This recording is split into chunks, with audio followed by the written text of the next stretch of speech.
सिकंदर महान, जिसे सिकंदर तिथि के नाम से भी जाना जाता है, वे प्राचीन यूनानी साम्राज्य के राजा थे।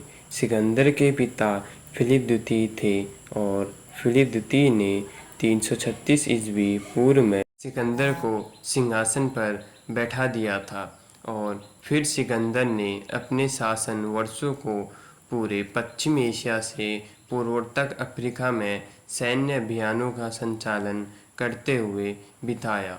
30 वर्ष की उम्र में उन्होंने इतिहास के सबसे बड़े साम्राज्य में से एक साम्राज्य को फैलाया और वो सबसे बड़े सम्राट में से एक माने गए। ग्रीक से लेकर उत्तर भारत तक जिनका साम्राज्य फैला हुआ था। अगर हम सिकंदर की उपलब्धियों की बात करें तो सिकंदर की उपलब्धियों ने उन्हें एक महान व्यक्ति और आने वाली पीढ़ियों के लिए प्रेरणा बना दिया।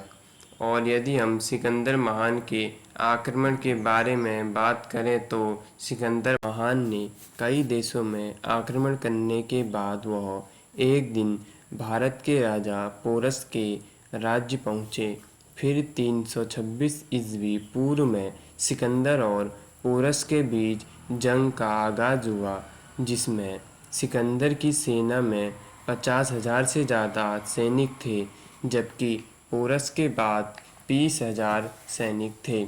जब दोनों की सेनाएं आमने सामने थी तो सिकंदर ने पोरस के सामने हाथी खड़े कर दिए, जिसे देखकर सिकंदर भी चौंक गया। फिर सिकंदर ने अपनी चतुराई से पोरस को युद्ध में परास्त कर दिया, जिस कारण युद्ध में राजा पोरस की पराजय हुई। पराजय होने के बाद राजा सिकंदर के सामने पोरस को पेश किया गया। फिर सिकंदर ने पोरस से पूछा, बताओ तुम्हारे साथ कैसा सलूक किया जाए। इस पर राजा पोरस ने कहा, ठीक वैसा ही जैसा एक शासक दूसरे शासक के साथ करता है। पोरस के यह जवाब सुनकर सिकंदर भी हैरत में पड़ गया।